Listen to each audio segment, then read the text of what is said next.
To begin our program today, please stand to salute the national anthems of the United States of America and the Republic of Vietnam. And we would like to welcome Senior Victoria Tweedy, who will be performing the U.S. national anthem.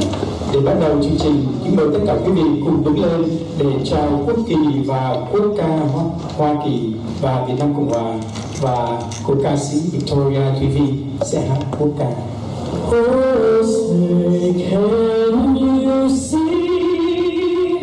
by the dawn's early light what so proudly we held at the twilight's last gleaming, whose broad stripes and bright stars through the perilous fight o'er the ramparts we watched were so gallantly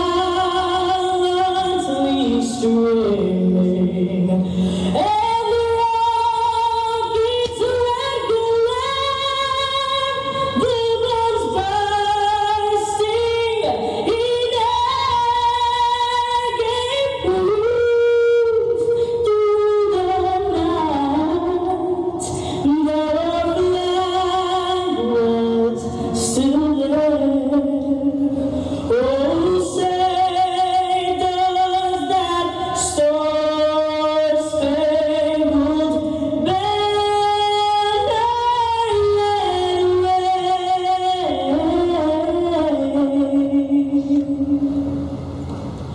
o'er the land of the free and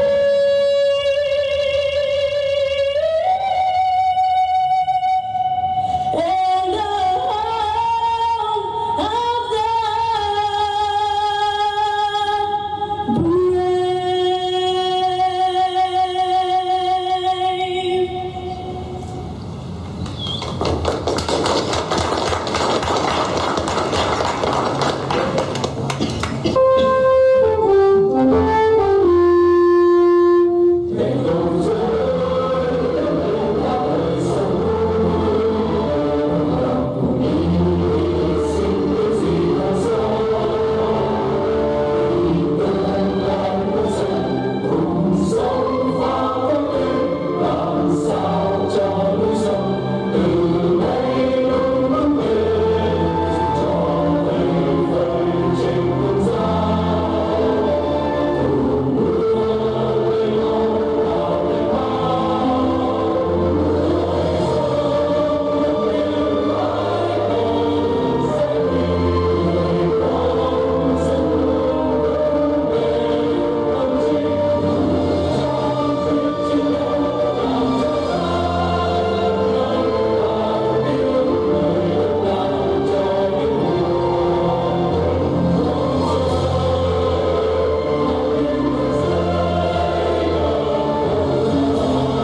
brave. Please remain standing for a minute of silence in tribute to the women and men who sacrificed their lives for our country, as well as those who lost their lives in the search for freedom and democracy. Phút mặc niệm để tri ân những quân nhân cán chính đã hy sinh vì Tổ quốc, để tưởng nhớ đến những đồng bào đã bị bỏ mình trên biển cả, trong rừng sâu nước độc, trong nhà tù cộng sản, và tất cả vì bảo vệ lý tưởng tự do dân chủ. Phút mặc niệm bắt đầu.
Thank you all for joining us for that minute of silence as we commemorated the 5 generals and the fallen soldiers of the Republic of Vietnam and the American soldiers who sacrificed their lives fighting for the freedom of Vietnam, and to remember the people of Vietnam who perished. Thêm 1 phút mặc niệm để tưởng niệm 5 vị tướng lãnh Việt Nam Cộng Hòa, các chiến sĩ Việt Nam Cộng Hòa và các chiến binh Hoa Kỳ cùng đồng minh đã hy sinh tranh đấu cho tự do cho Việt Nam, và tưởng nhớ đến các đồng bào đã thiệt mạng trên đường tìm tự do.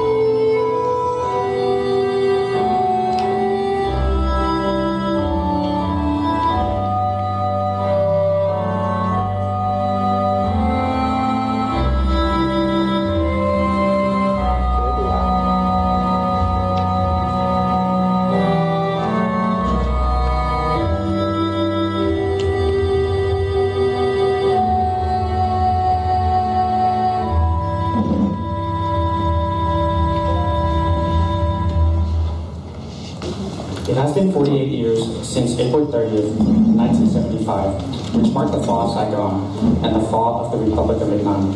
In the years that followed, while millions of Vietnamese were able to seek refuge and resettle all around the world, including here in Santa Clara County, where over 140,000 Vietnamese Americans now reside, hundreds of thousands of Vietnamese suffer as political prisoners in re-education camps, and countless others lost loved ones. Đã 48 năm kể từ ngày 30 tháng 4 năm 75 đánh dấu sự sụp đổ của Sài Gòn và của Việt Nam Cộng Hòa. Trong những năm sau đó, hàng triệu người đã tị nạn và tái định cư khắp nơi trên thế giới. Trong đó có hơn 140.000 người bị gốc Việt tại quận hạt Santa Clara. Tuy nhiên, hàng trăm ngàn người khác đã phải chịu nhiều gian khổ như những tù nhân chính trị trong các trại tù cải tạo, và vô số người Việt đã mất người thân. I'd like to take the next few moments to show our appreciation and ask our veterans and ex-Vietnamese soldiers who fought in the Vietnam War to please rise so that we can recognize and thank you for your service.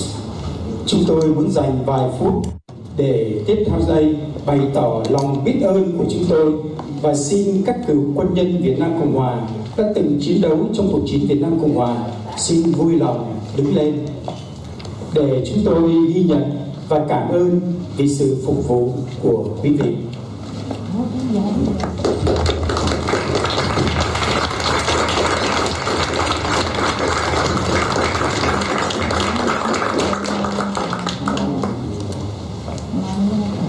Annually, April 30th is commemorated by Vietnamese Americans throughout the United States as Black April. And we are here today to take part in that very solemn occasion. But we are also here today coming together as a community to reflect and to remember the tragic events that follow Black April, to share our collective experiences and the obstacle our community faced to overcome the tragedy and the trauma of having to leave behind everything, including our heritage, culture, tradition, and our loved ones in seeking refuge and safety across the world, including here in the United States, in California, and Santa Clara County. Hàng năm, ngày 30 tháng 4 được người Việt khắp lãnh thổ Hoa Kỳ tưởng niệm với tên gọi là Tháng Tư Đen.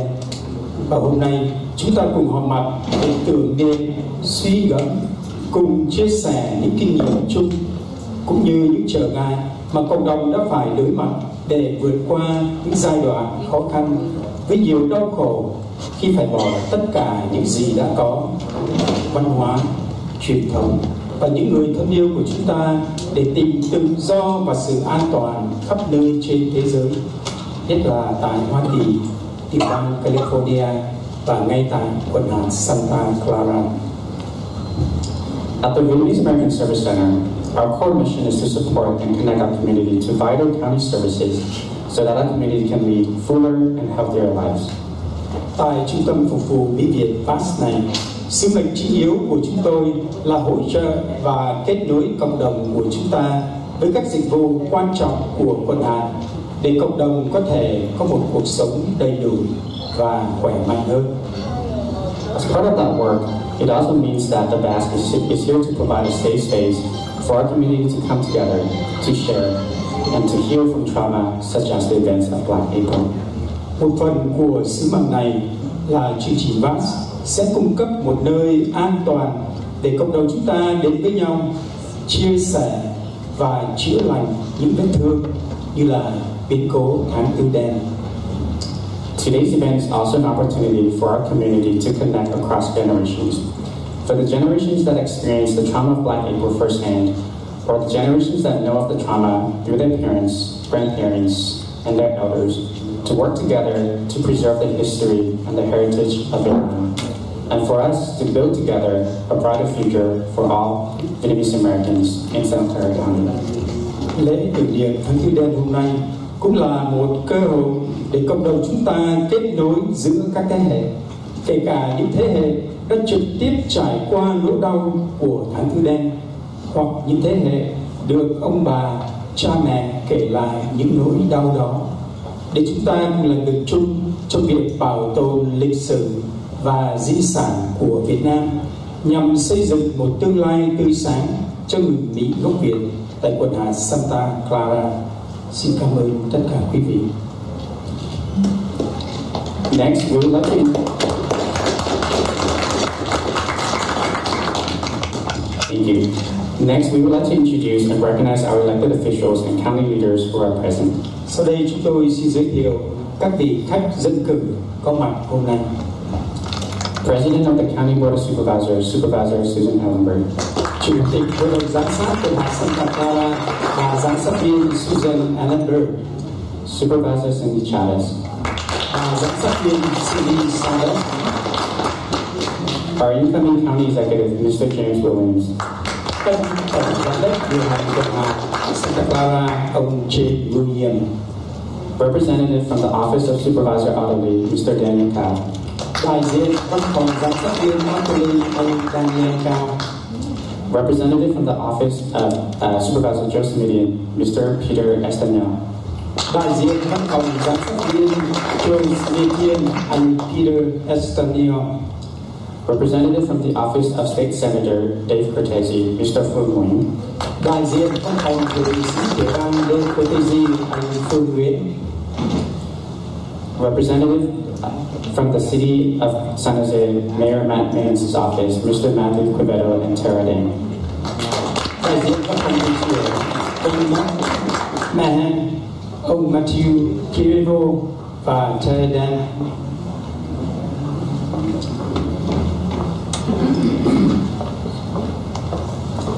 Next, we would like to invite Supervisor Susan Ellenberg, President of the County Board of Supervisors, to come up for remarks. Tiếp sau đây, xin mời bà giám sát viên Susan Ellenberg, Chủ tịch Hội đồng giám sát quần hạt Santa Clara, có lời phát biểu.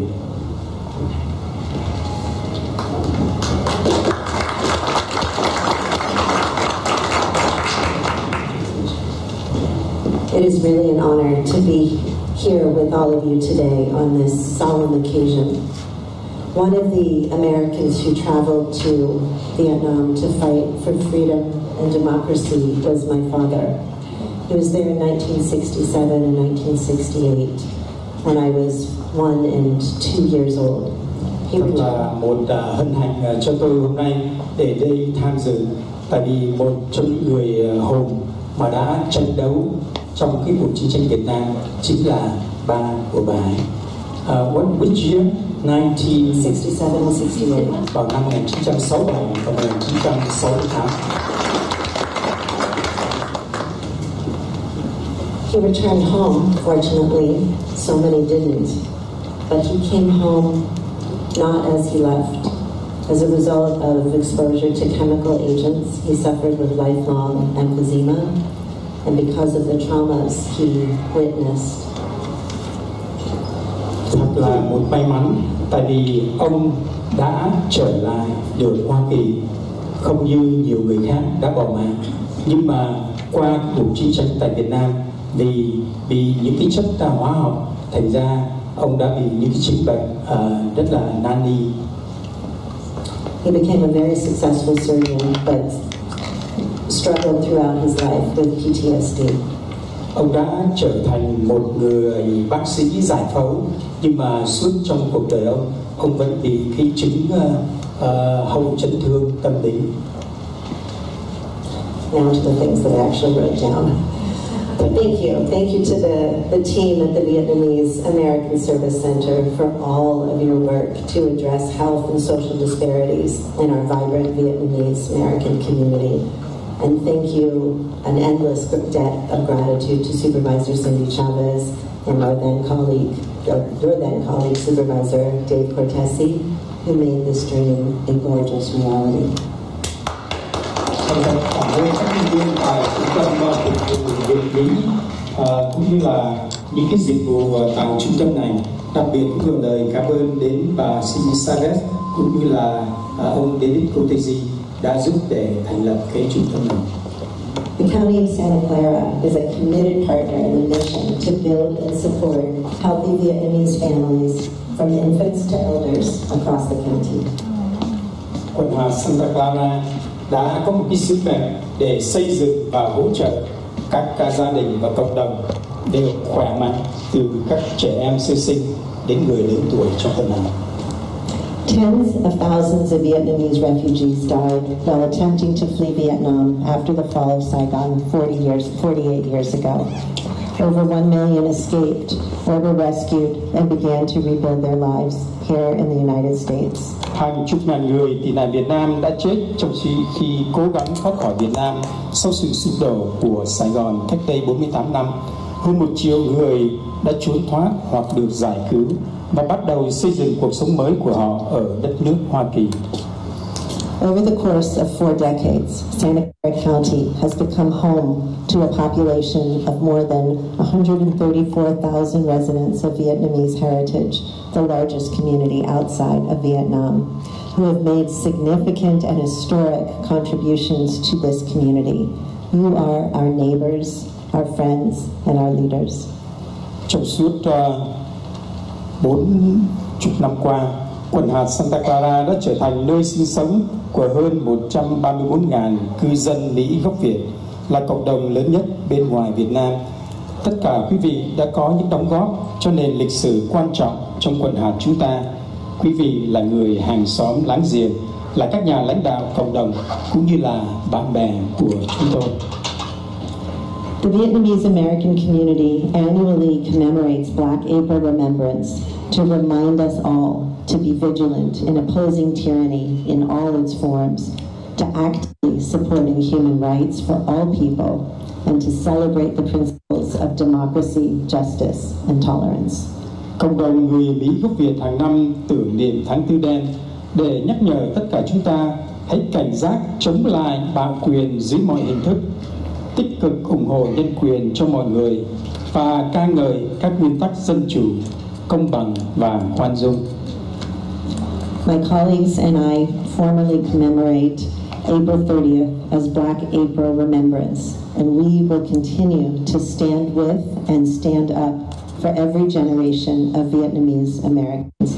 Thank you for the opportunity to be part of this solemn and important occasion. Cùng với những bạn đồng nghiệp của chúng tôi, quận hạt Santa Clara xin tưởng niệm ngày 30 tháng 4 là tháng Tư đen, và chúng tôi sẽ tiếp tục sát cánh và đứng lên vì mọi thế hệ cho người Mỹ gốc Việt. Xin cảm tạ quý vị đã có cơ hội tham dự buổi lễ tưởng niệm trang trọng hôm nay.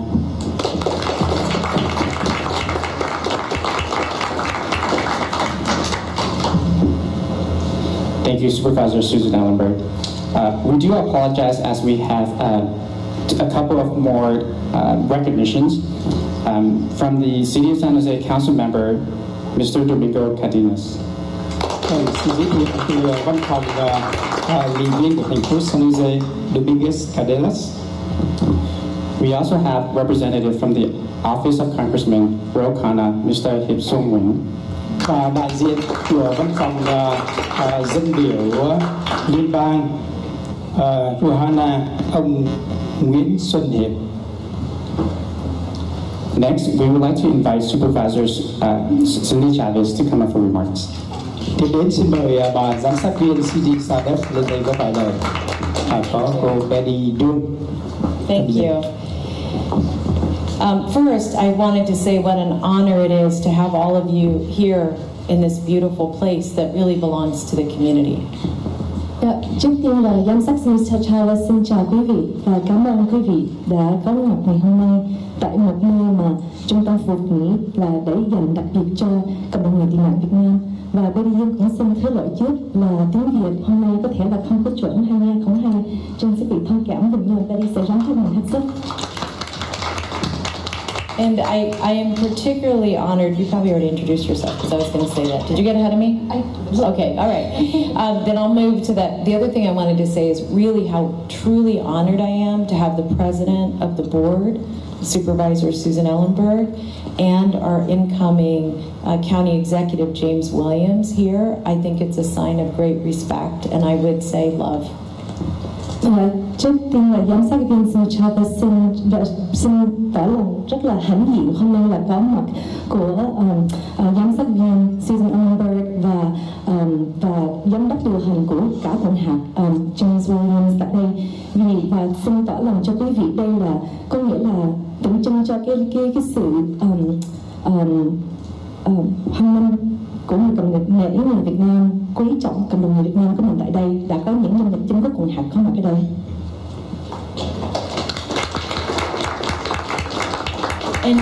And today, it is an honor to have so many representatives from different levels of government here to acknowledge the importance of Black April in our community.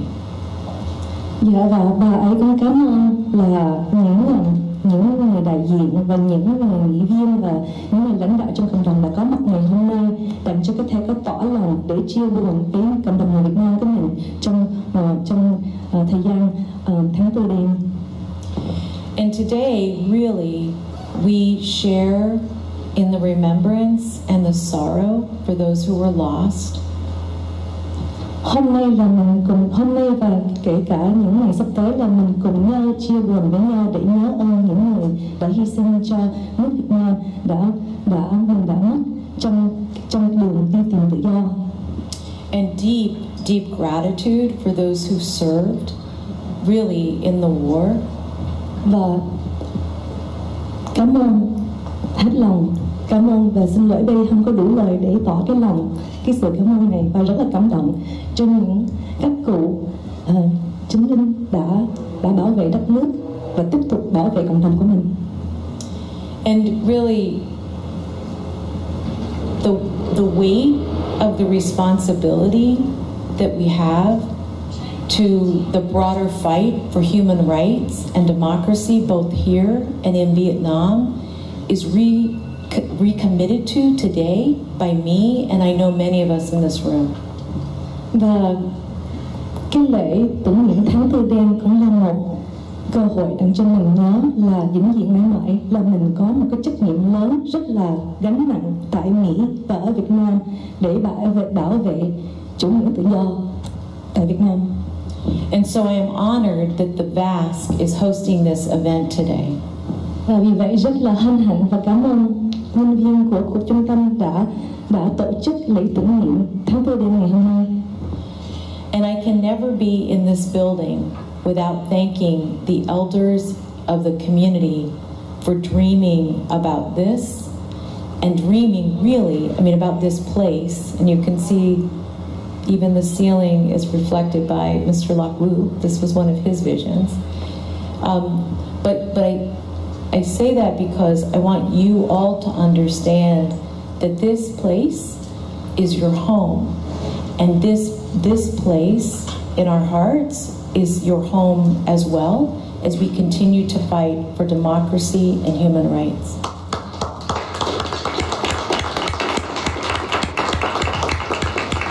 Và giám sát SanJose nhắc là lúc nào bà bước chân tới trung tâm là bà lúc nào cũng nhớ ơn đến cộng đồng, đặc biệt là những người ông bà chú bác đã hợp tác với quận hạt để tạo ra cái trung tâm Quý vị có thể nhìn chung quanh đây là những gì mà thiết kế là do là từ cộng đồng người Việt Nam của mình đưa ra.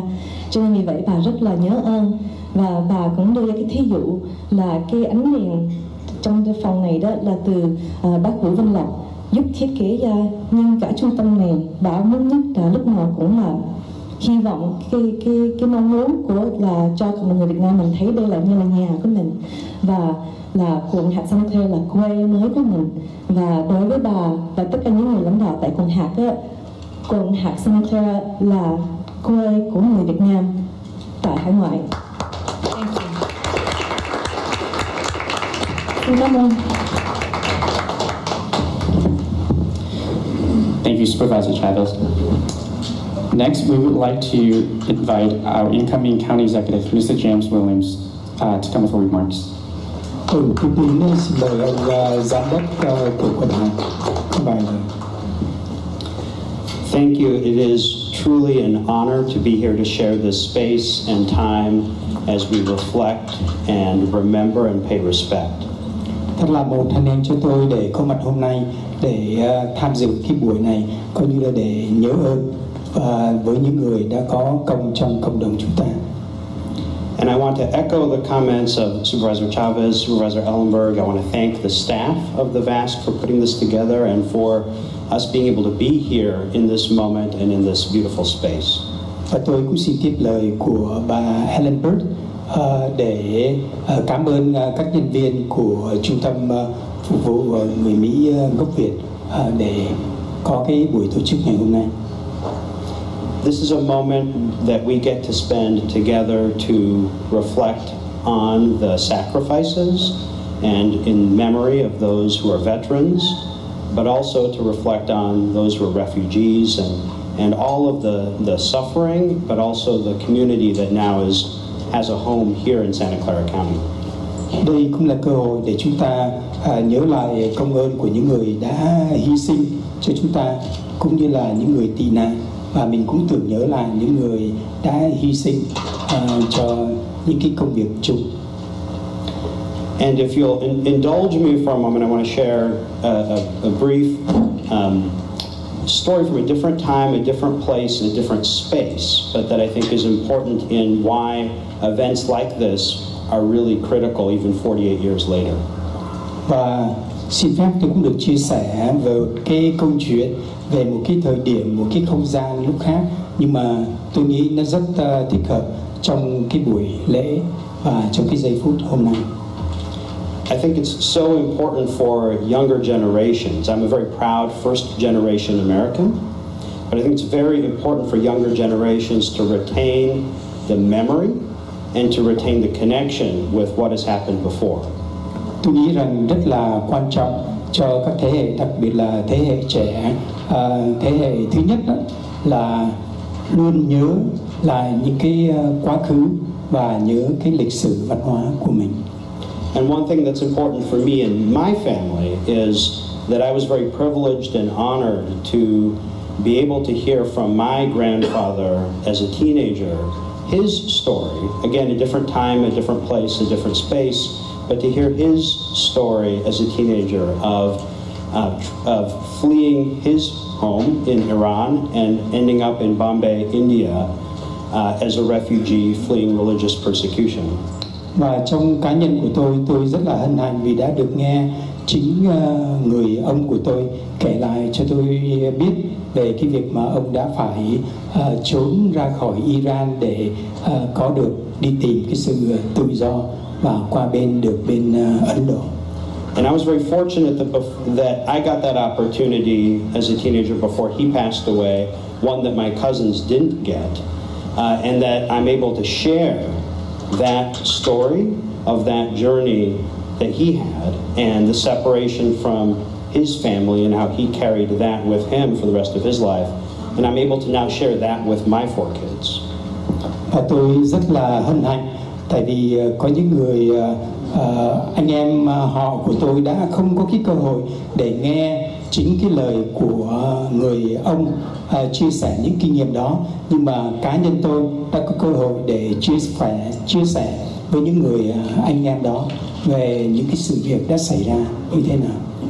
And so I'm grateful that for our community here, 48 years later, we are together continuing to remember what has happened. Thành ra tôi rất là cảm ơn, tại vì đối với cái buổi hôm nay sau 48 năm, chúng ta vẫn tụ họp để tưởng nhớ và nghi lễ về những cái sự việc đã xảy ra cách đây 48 năm.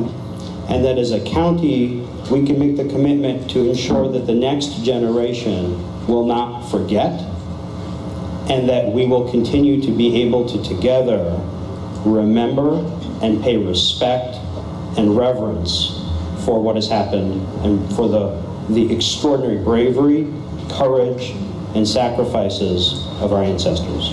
Và trong quần hạt Santa Clara của chúng ta, thành ra rất là hân hạnh là chúng ta vẫn có những cái chương trình tổ chức như thế này, và hy vọng rằng những cái dịp này nhắc nhớ cho chúng ta về cái lòng biết ơn, tưởng nhớ, tôn trọng đến với những sự việc đã xảy ra của những người đi trước. So thank you for letting me share this space, time, and memory with you. Thành thật cảm ơn quý vị đã cho tôi chia sẻ công việc của tôi với quý vị hôm nay. Thank you, James. Next, we would like to invite Mr. Nguyễn Xuân Hiệp from the Office of Congressman Ro Khanna to present a certificate to the VASC. Tiếp tôi xin mời ông Nguyễn Xuân Việt, đại diện của dân biểu Ro Hagan, sẽ có một cái bằng khen.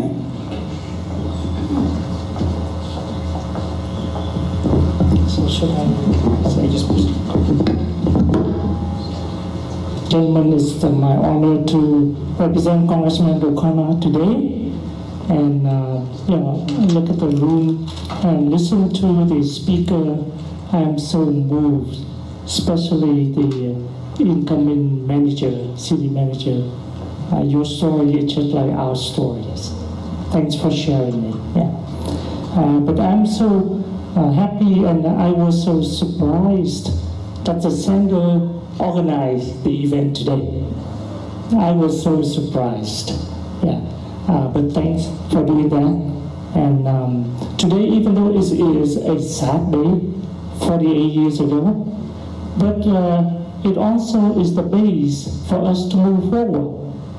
Yeah, especially in our area, in our Bay Area, where we have support of the local people, of the local representative. We appreciate all of your support to us, since we should lend our feet to the United States. Thanks so much. Thanks, American people. Thanks for your good heart. Thank you. Thay mặt văn phòng dân biểu Rokan, tôi rất là hân hạnh để tham dự, đặc biệt là khi chúng tôi biết là trung tâm ở đây đã tổ chức cái buổi tưởng niệm ngày 30 tháng 4 hôm nay. Ông cũng có ngỏ lời để cảm ơn đến đất nước Hoa Kỳ, nhân dân Hoa Kỳ đã đón tiếp người Việt chúng ta đến quê hương mới. Next, we would like to invite Mr. Phương Nguyen to come to the podium to present resolutions from the Office of State Senator Dave Cortese. Sau đây là anh Phương Nguyễn, đại diện văn phòng thượng nghị sĩ tiểu bang Dave Cortese, lên trao bằng tuyên dương cho trung tâm. Good afternoon, everyone. Xin chào tất cả quý vị. Chúng tôi nói tiếng Việt với quý vị cho nó vui hơn, vì mình là người Việt Nam. Hôm nay chúng tôi đến đây thay mặt thượng nghị sĩ tiểu bang California cảm ơn các bạn trẻ. Tôi đang sinh sau năm 75, nhưng hôm nay đã làm được một sự việc rất quan trọng với cộng đồng, đó là tổ chức được ngày 30 tháng 4. Xin cảm ơn ban tổ chức. Và sau đó chúng tôi thay mặt thượng nghị sĩ trao một nghị quyết của Thượng viện tiểu bang California là tháng 4 là Black April Memorial Month, tức là tháng 4 đen. Xin trân chào cho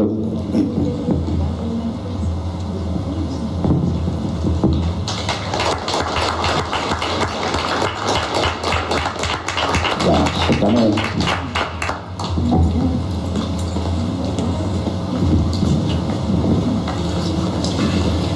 State Assembly member Ash Kara and his office were unable to attend today's event.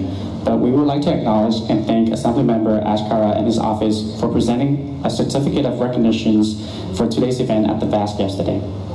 Vâng, chúng tôi cũng xin cảm ơn văn phòng của dân biểu Ashkara, mặc dù không tham dự được nhưng mà cũng gửi lời thăm hỏi và đến cái buổi lễ của chúng ta hôm nay. Next, we would like to invite Council Member Cariles and members of the City of San Jose Mayor's office to present accommodations to the VASC. Dạ vâng, xin mời ông Matthew Kedevo, đại diện của văn phòng thị trưởng, lên trao bằng tuyên dương cho VASC. Xin chào quý vị. Good afternoon.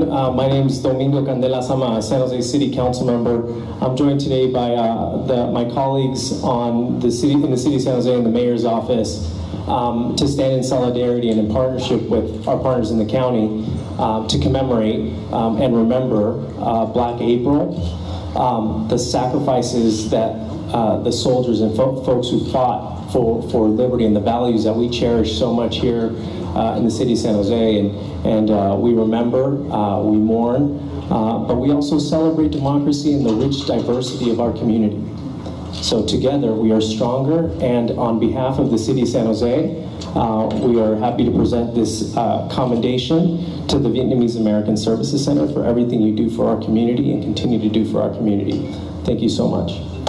Dạ vâng, cùng với các nghị viên của thành phố San Jose và văn phòng ông thị trưởng xin trao bằng tuyên dương cho Trung tâm Phục vụ Việt Mỹ.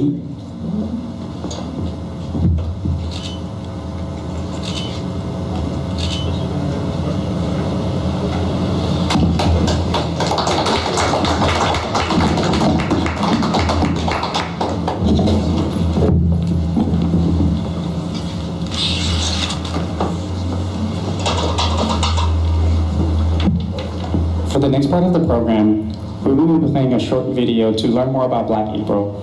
Parents, please note that viewer discretion is advised due to certain images or content in the video that may not be suitable for children. Chương trình chúng tôi xin chiếu một đoạn phim ngắn ghi lại một phần nhỏ của biến cố 30 tháng 4. Xin mời quý vị theo dõi. Xin lưu ý đến quý vị cha mẹ phụ huynh, có những phần trong cuộc phim có thể không phù hợp với trẻ em. Xin quý vị tùy nghi.